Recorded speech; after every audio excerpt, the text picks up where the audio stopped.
One nation one election पर PM Modi ने दिया बड़ा बयान। क्या है वन नेशन वन इलेक्शन, आइए जानते हैं।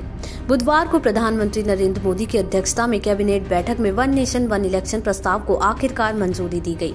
बता दें कि पूर्व राष्ट्रपति रामनाथ कोविंद की अध्यक्षता में बनाई गई कमेटी ने 14 मार्च को राष्ट्रपति द्रौपदी मुर्मू को अपनी रिपोर्ट सौंप दी थी। इस फैसले को लेकर प्रधानमंत्री मोदी की पहली प्रतिक्रिया भी सामने आई है।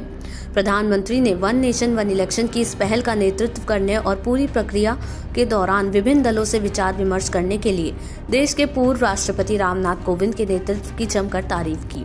उन्होंने कहा कि ये हमारे लोकतंत्र को और भी अधिक जीवंत और सहभागी बनाने की दिशा में एक महत्वपूर्ण कदम है। पीएम मोदी ने सोशल मीडिया पर लिखा कि कैबिनेट ने एक साथ चुनाव पर उच्च स्तरीय समिति की सिफारिशों को स्वीकार कर लिया है और मैं इस प्रयास का नेतृत्व करने और हितधारकों की एक विस्तृत श्रृंखला से परामर्श करने के लिए हमारे पूर्व राष्ट्रपति रामनाथ कोविंद को बधाई देता हूं। उन्होंने कहा कि हमारे लोकतंत्र को और भी अधिक जीवंत और सहभागी बनाने की दिशा में एक महत्वपूर्ण कदम है।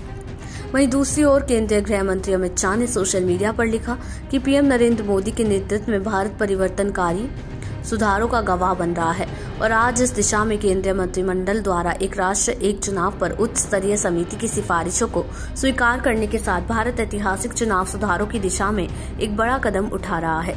ये स्वच्छ और वित्तीय रूप से कुशल चुनावों के माध्यम से हमारे लोकतंत्र को मजबूत करने और संसाधनों के अधिक उत्पादक आवंटन के माध्यम से आर्थिक विकास में तेजी लाने की पीएम मोदी की दृढ़ इच्छा शक्ति को दर्शाता है। वहीं केंद्रीय मंत्री जेपी नड्डा का कहना है कि प्रधानमंत्री नरेंद्र मोदी की अध्यक्षता में केंद्रीय मंत्रिमंडल ने वन नेशन वन इलेक्शन की पहल पर उच्च स्तरीय समिति की सिफारिशों को स्वीकार कर लिया है। उन्होंने कहा कि राज्यों में अलग अलग समय पर चुनाव कराने की मौजूदा प्रणाली विकास प्रयासों में बाधा डालती है और राष्ट्रीय खजाने पर बोझ डालती है। वन नेशन वन इलेक्शन को अपनाने से सरकार पर चुनाव संबंधी खर्च और वित्तीय बोझ कम करने में मदद मिलेगी। उन्होंने आगे कहा कि इस ऐतिहासिक फैसले का उद्देश्य चुनावी प्रक्रिया को सुव्यवस्थित करना और बेहतर प्रशासन सुनिश्चित करना है। वहीं केंद्रीय शिक्षा मंत्री धर्मेंद्र प्रधान ने लिखा कि वन नेशन वन इलेक्शन को मोदी कैबिनेट की मंजूरी दिशाहित में ऐतिहासिक निर्णय है, मगर एक देश एक चुनाव पर कांग्रेस सहित कुछ विपक्षी दलों का रवैया बेहद खराब और दुर्भाग्यपूर्ण है। शिक्षा मंत्री ने कहा कि ये देश जनता के हित का मुद्दा है, न कि कोई चुनावी मुद्दा है। 1951 से 1967 तक देश में एक साथ ही चुनाव होते थे, मगर इस परंपरा को तोड़ने का काम कांग्रेस पार्टी ने किया था जब इंदिरा गांधी प्रधानमंत्री थी। इसलिए देश के संघीय ढांचे पर बार बार हमला करने वाले और लोगों के संवैधानिक अधिकारों को छीनकर आपातकाल लगाकर पूरे देश को जेलखाना बनाने वाली कांग्रेस पार्टी को पहले अपने दामन को देखना चाहिए और दागदार इतिहास में सबक लेना चाहिए। पोस्ट में उन्होंने आगे लिखा, दिशाहीन और नीति विहीन कांग्रेस पार्टी नकारात्मक और झूठ में इस तरह डूब गई है कि उसे राष्ट्रीय महत्व के विषय पर भी केवल राजनीतिक लाभ हानि की ही चिंता रहती है। उनका कहना है कि एक देश एक चुनाव भारतीय लोकतंत्र को मजबूती प्रदान कर जनता के हितों को सुरक्षित कर विकसित भारत के निर्माण में अहम योगदान देगा।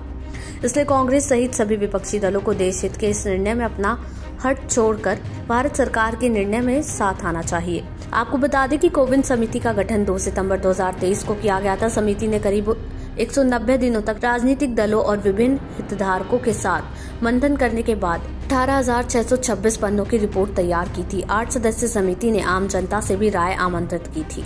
अब क्या होता है वन नेशन वन इलेक्शन, आइए ये भी जान लेते हैं। एक देश एक चुनाव यानी वन नेशन वन इलेक्शन का मतलब है कि पूरे देश में एक साथ लोकसभा और विधानसभा चुनाव हो और इसको ऐसे समझे कि देश की सभी 543 लोकसभा सीटों और सभी राज्यों और केंद्र शासित प्रदेशों की कुल 4,130 विधानसभा सीटों पर एक साथ चुनाव होंगे।